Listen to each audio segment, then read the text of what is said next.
Olá, meus amigos, estamos com mais um vídeo no canal Saber no Espaço e hoje, continuando com no nosso livro da função jurisdicional, nós falaremos sobre a cooperação internacional.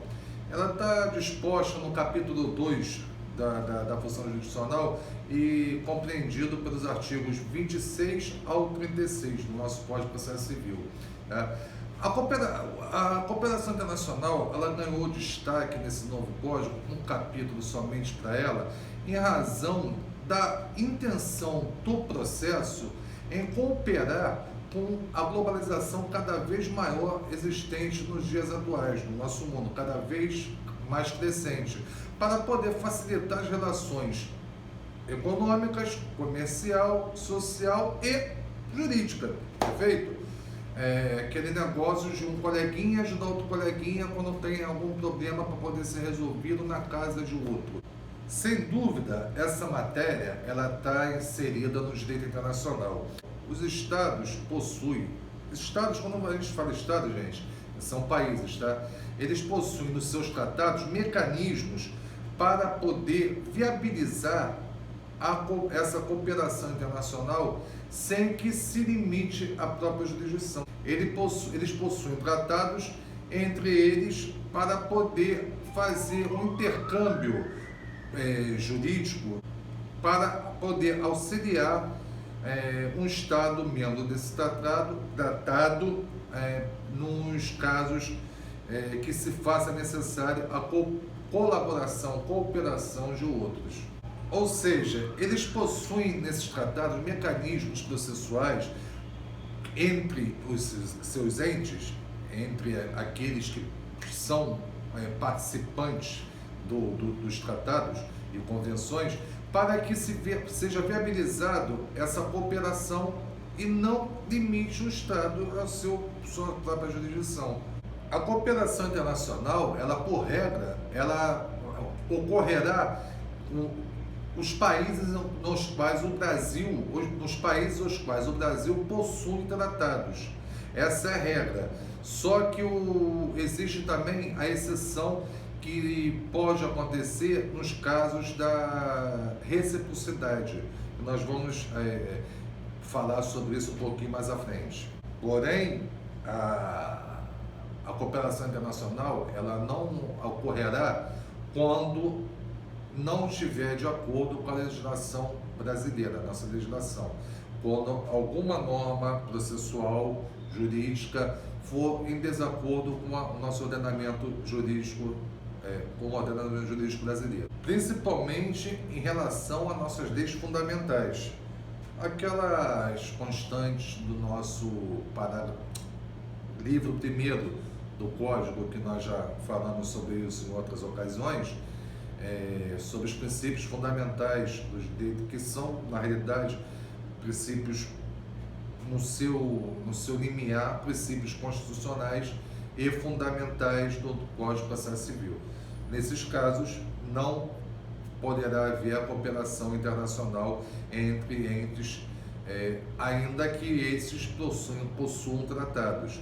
Não adianta você possuir um tratado se houver alguma norma do Estado estrangeiro que venha a violentar os princípios fundamentais do direito brasileiro. É incompatível essa cooperação internacional nesses casos. Para vocês saberem quais são os objetos da cooperação internacional, basta ir no artigo 27 do Código de Processo Civil. Lá nos seus incisos está constando toda os seus objetos, tá? E a cooperação internacional, ela pode ser dividida na modalidade ativa e passiva. Ativa é quando o Brasil requer alguma coisa, tá? De um Estado estrangeiro. Uma carta rogatória, por exemplo, nós vamos falar um pouco mais para frente. O Brasil está sendo ativo. E passivo, obviamente, ao inverso. Quando é o Brasil que se dispõe a colaborar, a cooperar com o Estado estrangeiro. na própria carta rogatória que vem a ser cumprida aqui, uma homologação de sentença estrangeira, são exemplos clássicos da cooperação internacional, da modalidade ativa e da modalidade passiva. Esses objetos que eu mencionei para vocês, que estão no artigo 27, seus incisos, eles não são taxativos, tá, pessoal? Por quê? Porque pode existir outros objetos de cooperação internacional, desde que não infrinja, não violente o nosso ordenamento jurídico, em especial nossos princípios fundamentais. Prosseguindo, nós temos como mecanismos de cooperação internacional a homologação da sentença estrangeira, a carta rogatória e o auxílio direto. A homologação da sentença estrangeira, pessoal, a gente já tinha mencionado isso no vídeo anterior, que é quando o Brasil ele homologa uma decisão proferida num país estrangeiro. Um exemplo até que eu me lembro que foi dado, numa ação de divórcio. Em Portugal, duas pessoas se divorciam judicialmente em Portugal. Para poder valer aqui no Brasil, é necessário que essa sentença de divórcio seja homologada pela nossa justiça. E, inclusive, eu mencionei para vocês também que quem compete, a partir de 2004, pela emenda 45 da Constituição, o STJ, o processamento e julgamento e homologação dessa sentença estrangeira. E a carta rogatória? Alguém sabe o que é a carta rogatória? A carta rogatória é um mecanismo de cooperação internacional onde o juiz de um ente estrangeiro solicita ao outro juiz de um outro estado que seja praticado algum ato processual. Uma citação, por exemplo. Isso daí é a carta rogatória. Em suma, a carta rogatória ela é idêntica à carta precatória na prática, tá? Sendo que a carta precatória é quando você faz menção a atos processuais que devam ser praticados no país, no Brasil. Já a carta rogatória é quando você tem a necessidade de praticar esses atos processuais ou algum ato no país vizinho, seja ele qual for, desde que se mantenha ou algum tratado ou a reciprocidade. E da mesma forma da carta precatória, a carta rogatória não cabe ao juiz rogado a análise do mérito da questão que está sendo trazida para ele para cumprimento de algum ato processual relativo à mesma. Ou seja, está vindo uma citação, um exemplo, uma carta rogatória de pedido de citação de um réu aqui no Brasil. Não compete ao juiz, ele não tem poderes para analisar se o processo que está em curso lá fora, que foi embrião desta carta rogatória de citação, se ele está correto, se não está, se a possibilidade jurídica do pedido, se condicionação, não interessa se para o juiz rogado. O rogado é aquele que está recebendo. Ele tem a obrigatoriedade de cumprir aquele ato, desde que, repetindo sempre, tá, cumpridas as exigências do tratado e não sendo violentadas nossas leis, nosso ordenamento jurídico. Então, ele não pode fazer qualquer valor de juízo a respeito do mérito da causa. Ele simplesmente vai limitar-se a cumprir aquele ato citatório, no caso que eu acabei de exemplificar, do ato judicial da carta rogatória. Um detalhe importante, gente, nessa parte da carta rogatória, desse instituto de cooperação internacional, é que vocês lembram que a gente mencionou sobre os limites da jurisdição no vídeo anterior? Mencionamos a jurisdição corrente constante do artigo 21 e 22 do Código de Processo Civil e a jurisdição exclusiva do Brasil constante do artigo 23. Pois bem, a jurisdição concorrente que está prevista no artigo 21 e 22, ela traz para o Brasil a sua competência relativa. Marcelo, você falou que competência tem meio equivocado em razão da competência social interna e não fazendo uma comparação com os países estrangeiros. Realmente, isso é. Mas um uma autonomia, melhor dizendo, relativa para o processamento e julgamento das ações, aqueles dos artigos 21 e 22. Portanto, é plenamente admissível o recebimento da carta rogatória.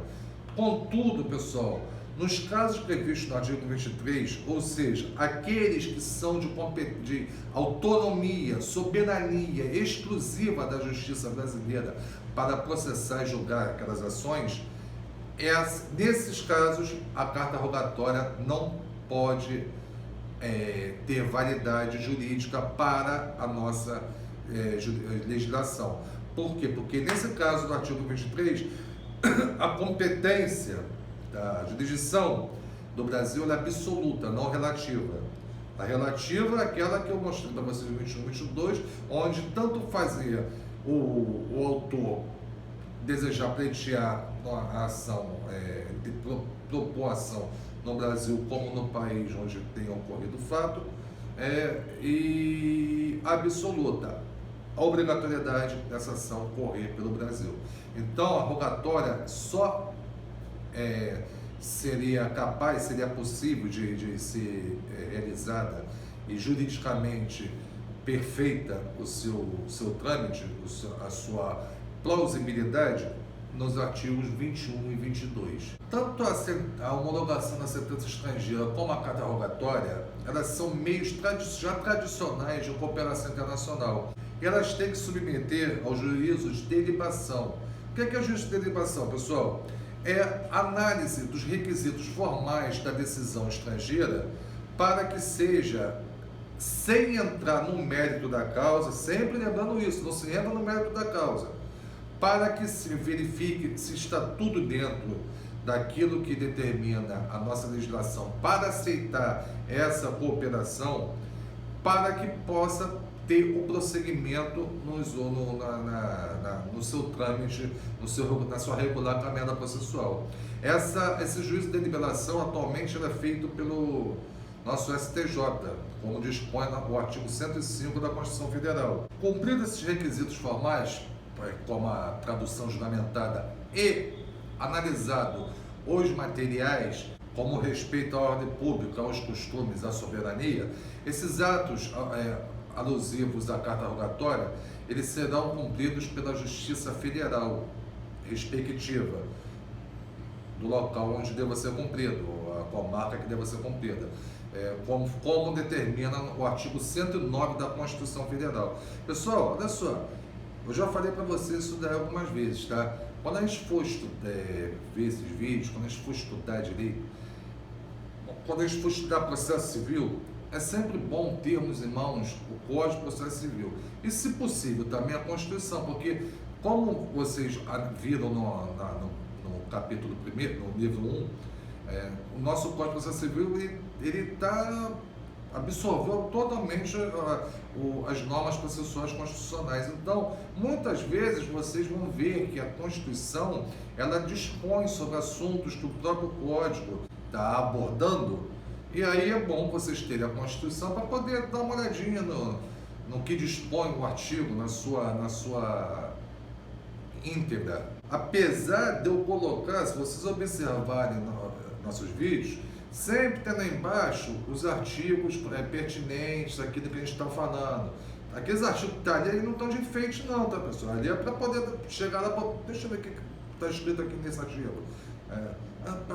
A cooperação internacional, ela tem no artigo 26, um parágrafo do inciso dele, que ele determina que ela tem que ser pública, os atos têm que ser praticados com publicidade.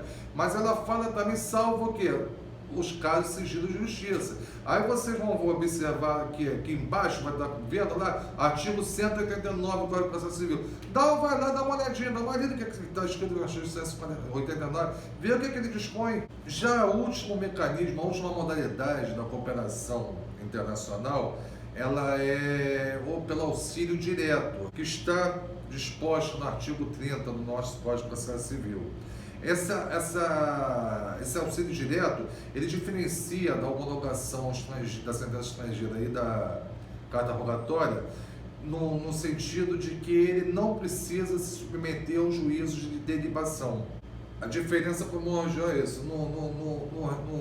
No restante, ele se assemelha um pouco não, até bastante, com a carta rogatória. São atos, são auxílios, é um intercâmbio jurídico entre um Estado e outro. O Estado sempre sabendo, Estado é país, tá?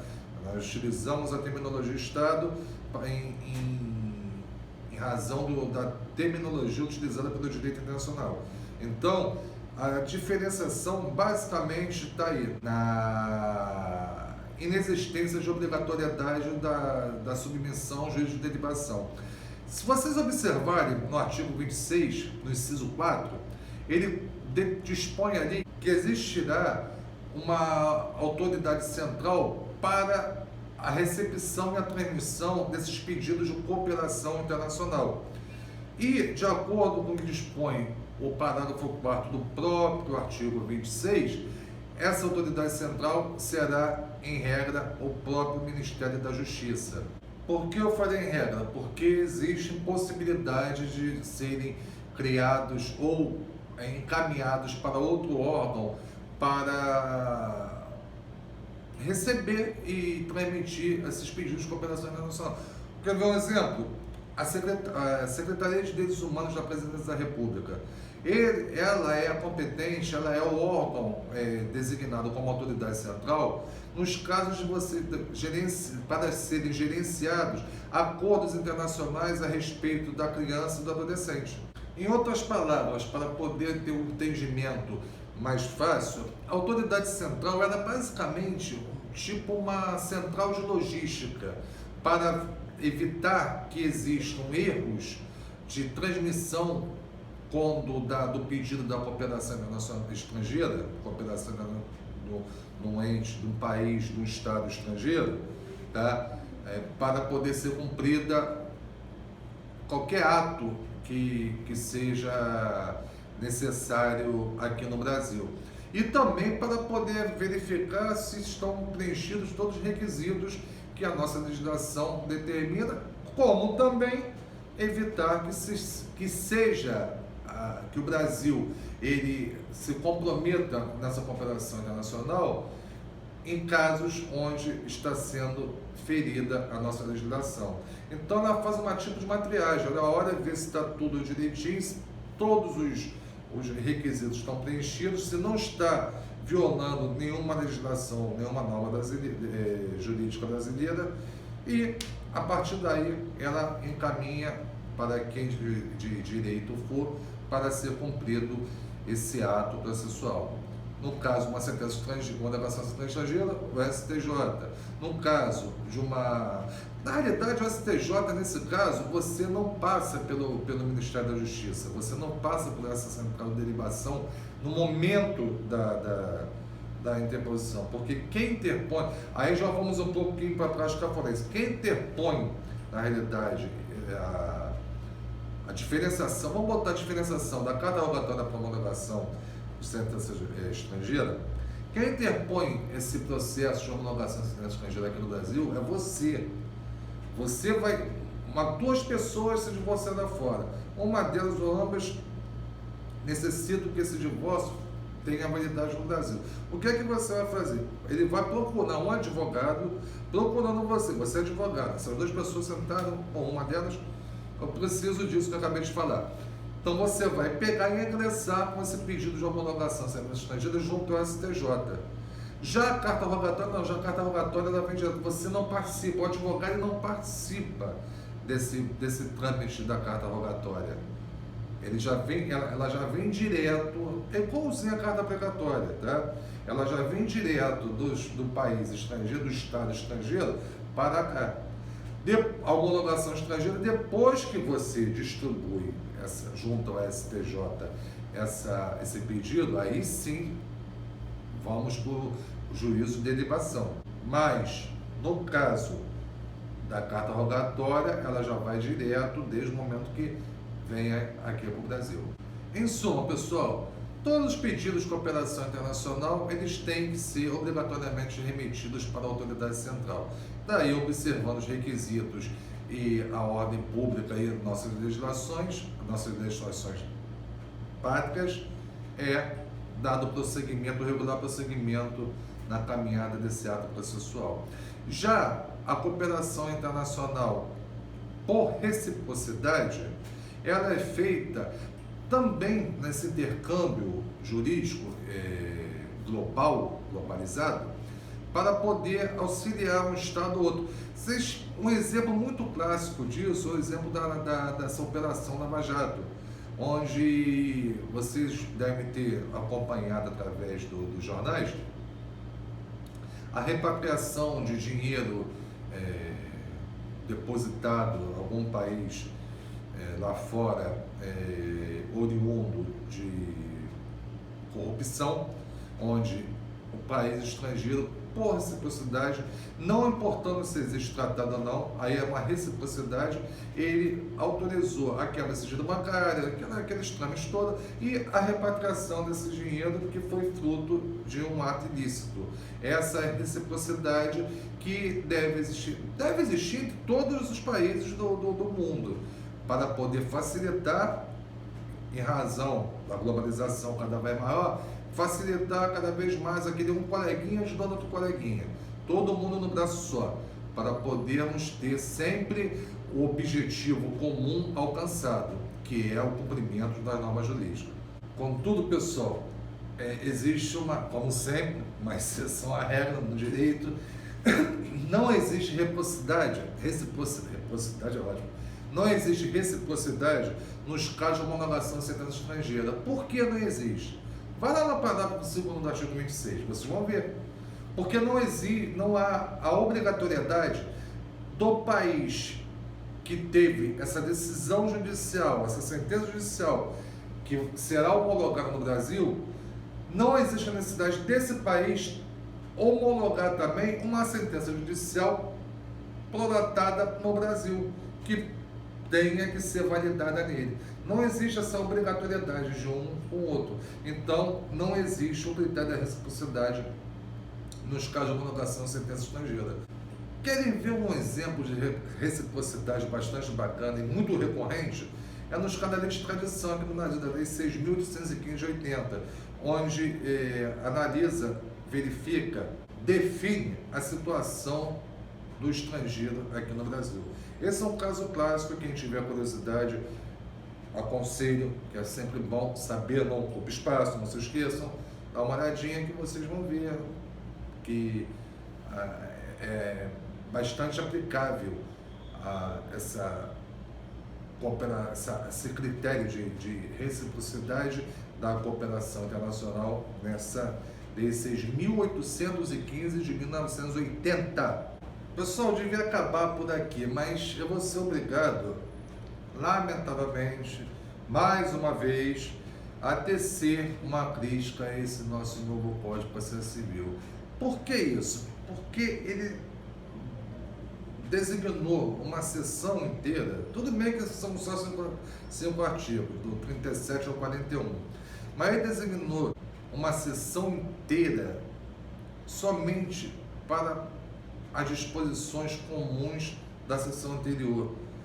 Ou seja, nessa sessão que ele colocou esse título, ele simplesmente está fazendo uma síntese do que ele mencionou na cooperação internacional, sobre a carta rogatória, sobre a nação estrangeira, sobre o auxílio direto, sobre a necessidade da autoridade central, sobre a observância das leis brasileiras, dos costumes da ordem pública.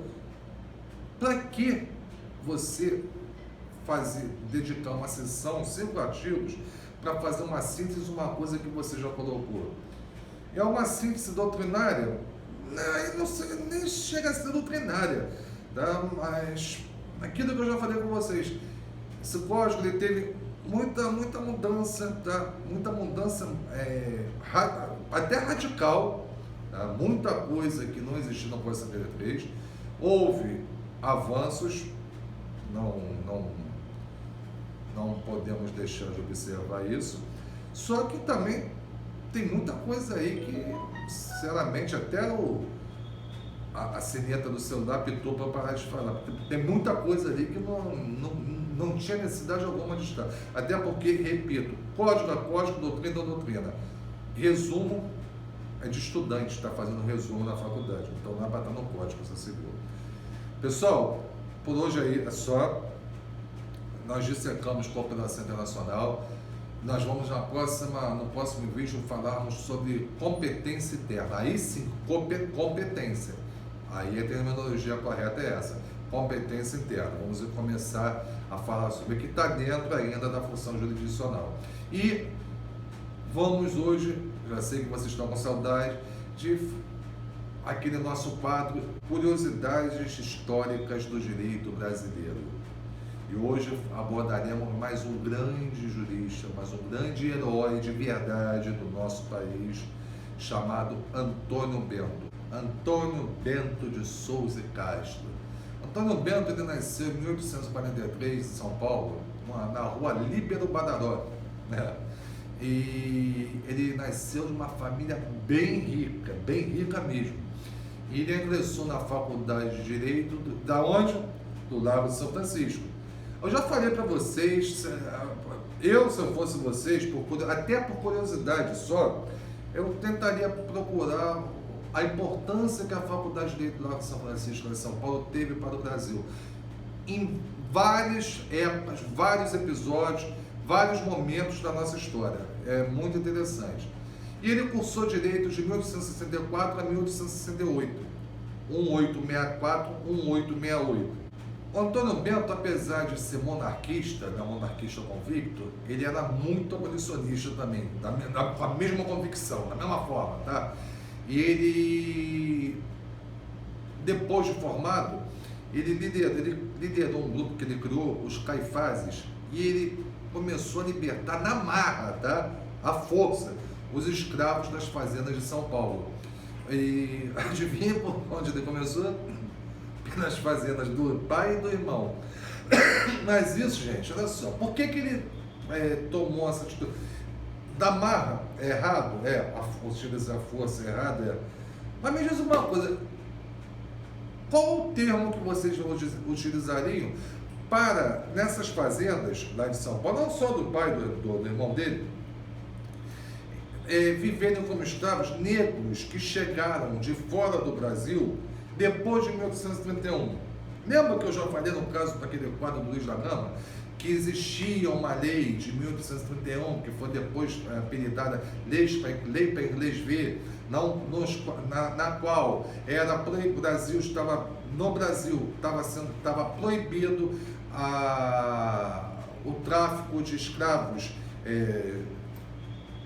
estrangeiro, ou seja, quando o negro vinha de fora, ele não podia virar escravo, ele tinha que viver aqui como negro liberto, livre.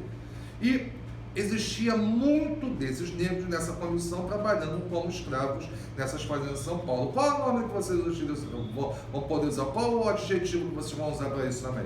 Está errado na marra? Tá. Utilizar os negros que, por lei, eles eram libertos como escravos, não estava errado também? Pau que bate em Chico, pau que dá em Chico, bate em Francisco, mais ou menos por aí. Então, só que depois ele libertou também muitos negros através de habeas corpus, utilizando justamente dessa lei. E o que é mais interessante, ele criou o Quilombo Jabaquara, é o Antônio Bento, gente, que era um cara, uma família extremamente rica, muito rica mesmo. Ele criou o Quilombo Jabaquara, lá em Santos, e levava esses negros que ele libertava das fazendas, aí pelos Caifazes, para lá, inclusive abrigava-os muito na sua residência, fugindo da polícia, fugindo das pessoas que estavam, dos pseudos proprietários, donos deles, para poder protegê-los e terem uma vida, pelo menos legal. Não vou entrar na média de digna, decente, não vou entrar nessa, mas pelo menos uma vida legal, que é a vida de liberto, como previa essa lei de 1831. E ele, só que com a pressão que estava tendo pela polícia, em cima desses quilombos cada vez maior, o que é que ele fez? Ele começou a pegar esses negros, mandar para o Ceará. Eu não sei se você sabe, se você não sabe, é bom estudar também, que no Ceará, em 1884, lá o Ceará, ele aboliu a escravidão, ou seja, 4 anos antes da Lei Áurea, foi em 1888. Lá no Ceará, não tendo escravidão, ele mandava os negros para lá. Eles lá poderiam viver em paz, sem qualquer tipo de perseguição. O Antônio Bento, ele foi advogado, ele foi promotor, ele foi juiz de direito.